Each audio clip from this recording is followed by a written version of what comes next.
8th, 1941. 8 o'clock in the morning. Gin Drinkers Line, mainland Hong Kong. The morning didn't start with sunshine, but with a huge, loud roar. It was the sound of war coming to a place that wasn't ready for it.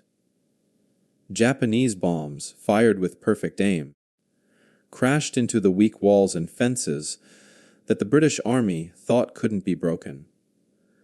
The air was filled with smoke, dust, and the terrible smell of explosives. Hong Kong, a small, fancy city controlled by Britain, was suddenly and violently pulled into World War II. Among the soldiers who were hit the hardest were two groups of young Canadian soldiers who didn't have much experience, but were very brave. The Royal Rifles of Canada and the Winnipeg Grenadiers. They didn't have good weapons and had only arrived a few weeks earlier, mainly to show that help was there. They thought they would have a quiet job guarding the colony. Instead, they got a terrible battle. The Canadian troops, many still learning how to use their old rifles, suddenly had to fight the highly skilled 38th Division of the Japanese Army, a group that had way more soldiers than all the Allied forces combined and had complete control of the skies. This wasn't a fair fight. This was a siege pretending to be a battle. The first attack on the mainland was terrifyingly fast. By the afternoon of December 9th, the Japanese had already done the impossible. They found a weak spot and took over the main strong point. The Canadian forces, fighting desperately from dangerous positions, were forced into a messy, bloody retreat. One unit, the Winnipeg Grenadiers, led by Lieutenant Colonel J.G. Holm, got caught in the path of the unstoppable Japanese army. Their mission quickly changed from holding their ground to fighting while retreating, buying precious time for the main British forces to gather on Hong Kong Island itself. In the middle of this retreat was Company A of the Winnipeg Grenadiers, under the unofficial but strong leadership of Warrant Officer Class 2, Sergeant Major John Robert Osborne. Osborne was different from his young soldiers. He had fought in World War I and was a man of quiet authority and great strength. He had seen war before. He knew the difference between panic and an organized retreat. As the company pulled back across the Kowloon Peninsula under constant fire, and with the sounds of battle getting closer, Osborne was like a strong rock. He organized scattered soldiers, made sure the wounded were carried, and most importantly, kept his young soldiers focused on their immediate goal, survival and fighting while retreating.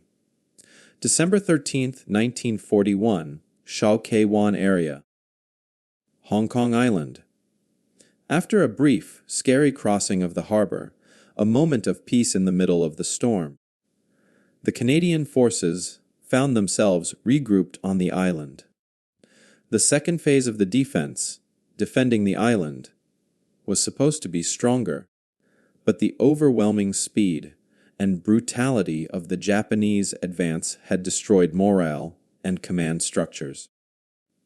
Osborne's Company A was moved to defend the area around Jardines Lookout and Mount Butler, a series of high, rocky peaks that offered the last clear view over the vital eastern coast. This position was critical. If the Japanese captured these heights, they could direct devastating artillery fire onto the main British positions and the vital defensive coastlines. The fighting on Mount Butler became the climax of the Canadian resistance. On the morning of December 19th, the Japanese launched a massive coordinated assault against the Grenadiers' positions. The fighting was hand-to-hand brutal and fought across incredibly difficult, rocky terrain. Osborne was everywhere. He led counterattacks with fixed bayonets, silencing enemy machine gun nests single-handedly. He organized desperate resupply runs under heavy mortar fire. He made sure that when one position fell, another was immediately set up, refusing to allow the line to break completely. For hours, the Canadian soldiers, fueled by Osborne's relentless example, held their ground against wave after wave of fanatical Japanese troops. The position was ultimately impossible to hold. Out of ammunition, surrounded, and with their forward trenches virtually destroyed by constant shelling, Osborne and his remaining men were finally forced to take cover in a deep, narrow, hastily dug trench. It was a pocket of desperate defiance, a final, fragile shield against the inevitable. Japanese soldiers, having finally broken through the position, began to methodically flush out the remaining defenders with grenades, throwing them down into the tight space, creating terror and chaos. The scene was one of final, complete defeat. A broken Canadian unit, trapped, facing certain capture or worse. The psychological victory had already been won by the Japanese, or so they thought. December 19, 1941. 3 o'clock in the afternoon. The final trench on Mount Butler, Hong Kong Island. The trench was a shallow, broken scar on the peak of Mount Butler, barely offering cover against the flood of Japanese machine gun fire and grenades. Sergeant Major John Osborne, covered in mud, sweat, and the dirt of days of desperate fighting, was at the center of this final surrounded pocket of resistance. His helmet was gone, his uniform was torn, and his face was covered with ash, but his eyes, sharp and steady, were the only source of calm for the half-dozen young grenadiers huddled around him. They were the remains of Company A, surrounded, unable to communicate, and knowing that help was impossible. The air was thick with dust, and the sharp smell of Japanese phosphorus grenades, showing the relentless method the enemy used to clear out their stubborn foe. Osborne had spent the last hour directing the return fire, organizing the wounded, and personally retrieving abandoned ammunition from the bodies of the fallen to keep his men in the fight, even as enemy soldiers began testing their shallow defenses. The Canadians had fought like lions, their lack of experience overcome by sheer, stubborn courage. But now the inevitable final push was upon them. The immediate assault came quickly and brutally. A wave of Japanese soldiers, their faces grim and determined, came over the rise, forcing Osborne's men to fire their last remaining bursts of machine gun fire. They caused heavy casualties, briefly pushing back the initial charge, but the response was immediate and devastating. A volley of Type 91 hand grenades flew through the air, their black shapes falling directly into the tight, narrow trench. The blast from a single grenade in such a small space was enough to hurt or kill everyone there. The Canadians had seen what these grenades did to people. There was no cover, no escape. Panic, a cold, sharp thing, threatened to consume the young soldiers. Osborne, with the terrifying efficiency of a man who had faced death before, reacted instantly. He roared a warning, a desperate, deep sound that cut through the noise of battle. He scrambled, grabbing 2 of the deadly grenades and throwing them back out of the trench. The blasts were deafening but harmlessly overhead. The third grenade, however, landed too deep, getting stuck impossibly close to a group of 4 stunned grenadiers. There was no time. The fuse was burning its final, frantic seconds. Osborne, seeing the frozen faces of his young soldiers, their eyes wide with the raw certainty of approaching death, made a choice that went beyond the chaos of the moment, a choice of impossible, total sacrifice. He did not hesitate. He did not cry out. with a quick, powerful movement born of desperation and fatherly instinct. Sergeant Major John Osborne threw his broken, exhausted body directly onto the grenade. The explosion was immediate and contained, a muffled, brutal punctuation mark in the trench's suffocating silence. The blast, absorbed entirely by Osborne's body, saved the lives of the 4 men huddled beneath him. He was killed instantly. His final act, an impossible expression of duty and selflessness. For a moment, the battle noise seemed to fade away, leaving only the ringing silence in the ears of the surviving grenadiers. They were alive, saved by an act so amazing it defied the grim logic of war. Yet their savior was gone. His sacrifice immediately raising this small, doomed pocket of resistance to the realm of legend. The Japanese soldiers, having witnessed the suicidal bravery of the last moments of the Canadian defense, took control of the position moments later. The survivors, shell-shocked, wounded but alive, were dragged from the trench. The scene confronting the Japanese commander was one of tactical victory, but profound, unsettling psychological shock. They had captured the position, achieved their goal, and destroyed the enemy defense. But there, among the wreckage, was the body of the Canadian Sergeant Major, lying on top of the remains of their grenade. The commander and his officers understood immediately what had happened. This was not a surrender. This was a statement. This was a man already on the brink of defeat who chose a terrible final act of defiance to save the few men under his protection.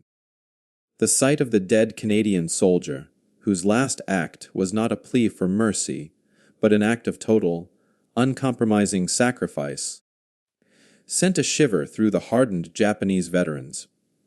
They were used to an enemy who surrendered when outnumbered, who broke when outflanked. They had crushed the British defense on the mainland quickly and brutally. But the sight of Osborne's self-sacrifice, a conscious, deliberate act to protect his subordinates, was completely unnerving. They had captured the position, yes, but they hadn't broken the enemy's spirit. They realized with chilling clarity that the Canadians, and by extension the Allies, were not fighting merely to win, but fighting with a willingness to pay an ultimate price that went beyond typical military logic.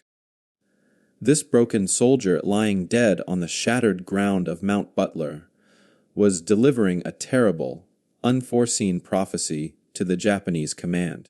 December 20th, 1941, 9 o'clock in the morning. Japanese 38th Division Headquarters, Repulse Bay, Hong Kong Island.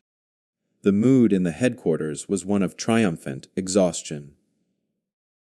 Hong Kong was collapsing much faster than expected. Reports were flooding in detailing the sheer speed of the advance, the collapse of the British command structure, and the capture of key defensive positions.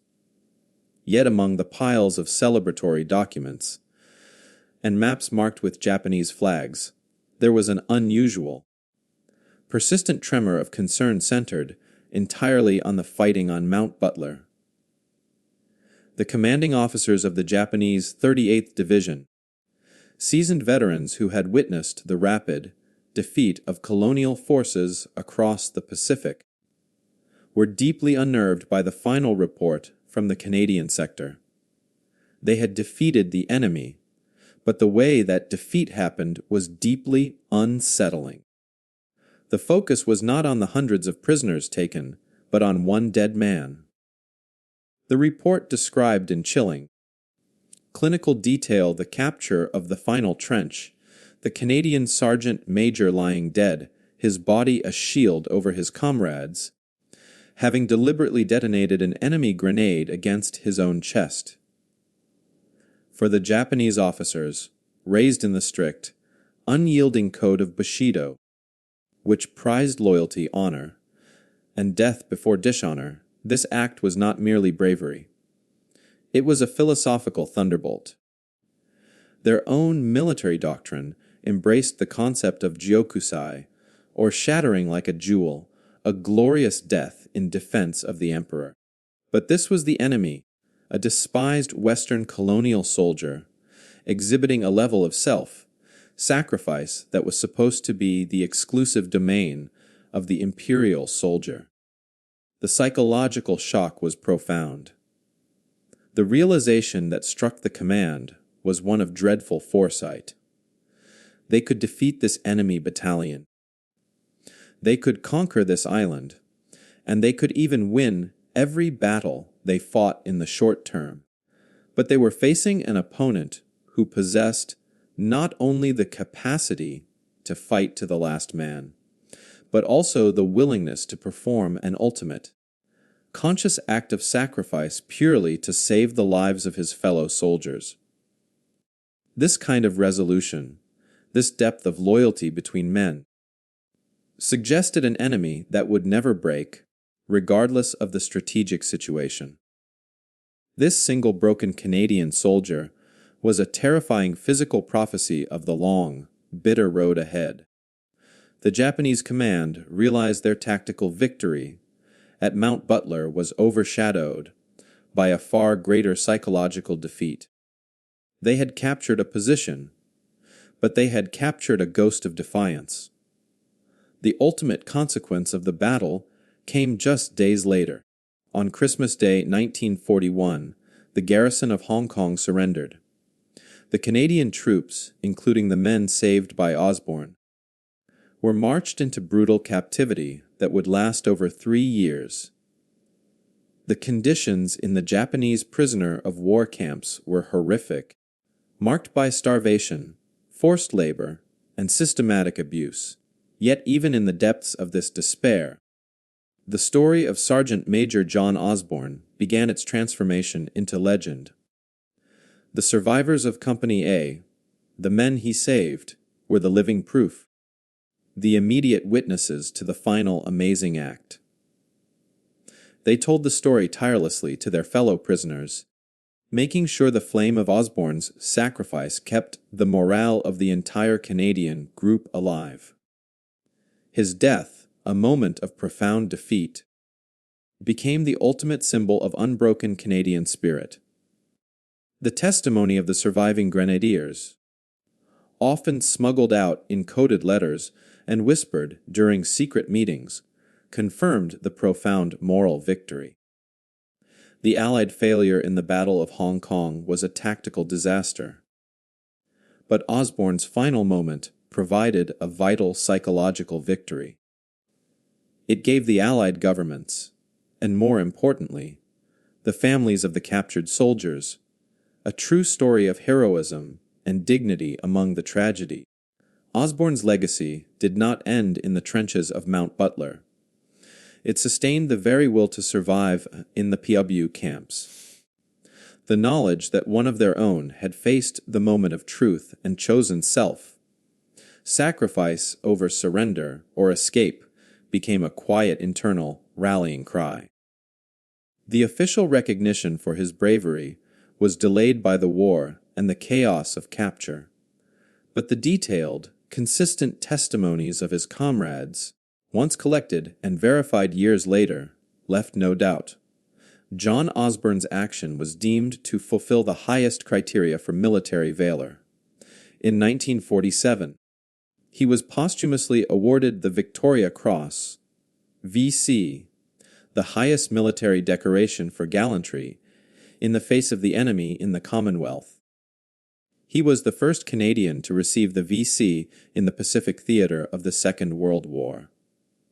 His sacrifice cemented the role of the Canadian forces, despite their heavy loss, as crucial figures in the opening, desperate months of the conflict. The broken soldier the Japanese captured was, in fact, the ultimate message that the resolve of the Allies, even in defeat, was a force that would ultimately doom the imperial cause. Post-war era, 1947. City Hall, Ottawa, Canada. The surrender of Hong Kong on Christmas Day, 1941 marked one of the most shameful defeats in Canadian military history. Over 500 Canadian soldiers were killed in the fighting, and the remaining nearly 700 were subjected to the unimaginable cruelty of the Japanese prison camps. Yet years after the guns fell silent and the survivors returned home, the tragic tale of Hong Kong found its redemption in the unwavering memory of one man, Sergeant Major John Robert Osborne. The official presentation of the Victoria Cross, VC, the Commonwealth's highest award for gallantry, to his widow, Mrs. Ellen Osborne, at City Hall in 1947, was more than just a ceremony. It was Canada's way of reclaiming honor from the ashes of defeat.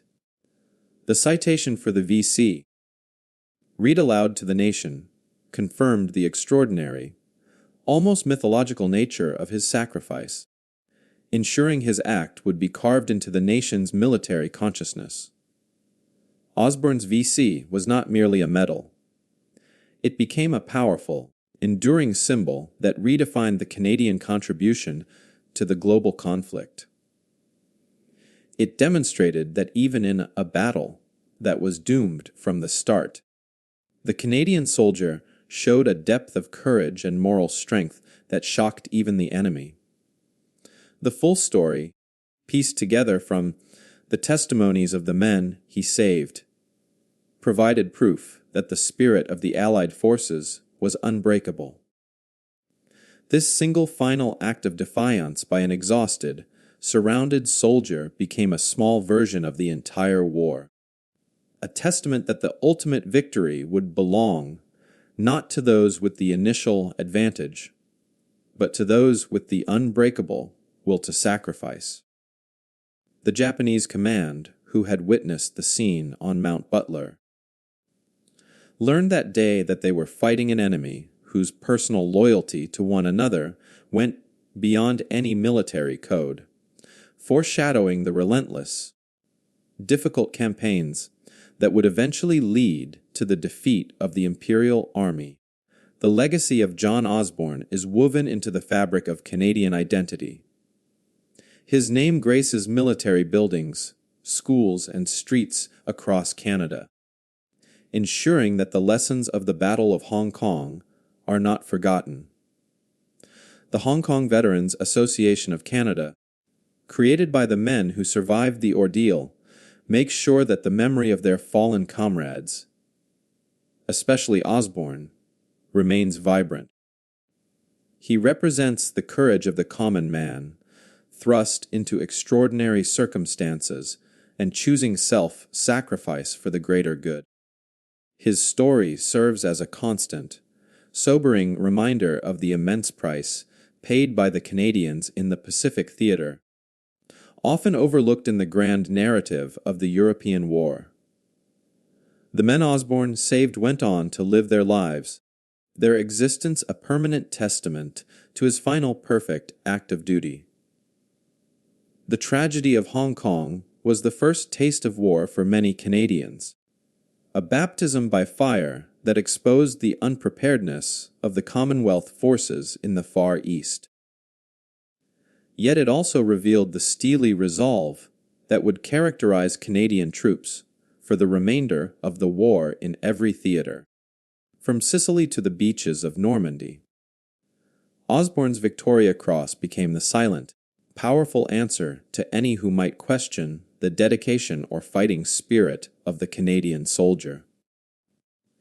The broken soldier the Japanese captured was, in reality, the most dangerous kind of enemy, one who had accepted his doom, but refused to allow it to claim his comrades. In the records of military history, John Osborne is remembered as a hero who, with one quick, impossible decision, turned a tactical loss into a profound moral victory. His sacrifice on the shattered peak of Mount Butler remains one of the most powerful, chilling, and ultimately hopeful stories of the Second World War. It is the story of a common Canadian soldier whose final deliberate act of selflessness was so shocking, so profound that it gave the Japanese command a terrible glimpse into the unyielding nature of the enemy that would ultimately bring about their doom. This is not just a story of a Canadian hero.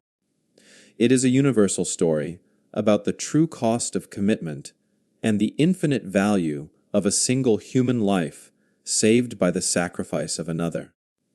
The story of Sergeant Major John Osborne is one of duty that goes beyond even death. He saved 4 lives, but his sacrifice inspired a nation. If this incredible, untold story of Canadian bravery touched your heart, please hit the like button and share this video to honor the memory of the Winnipeg Grenadiers. And tell us this: if John Osborne's heroism defined the Canadian spirit in the Pacific, what single act of bravery do you think best represents the spirit of your own country in the Second World War? Let me know in the comments below. Don't forget to subscribe for more deep dives into the forgotten heroes and important moments of world history.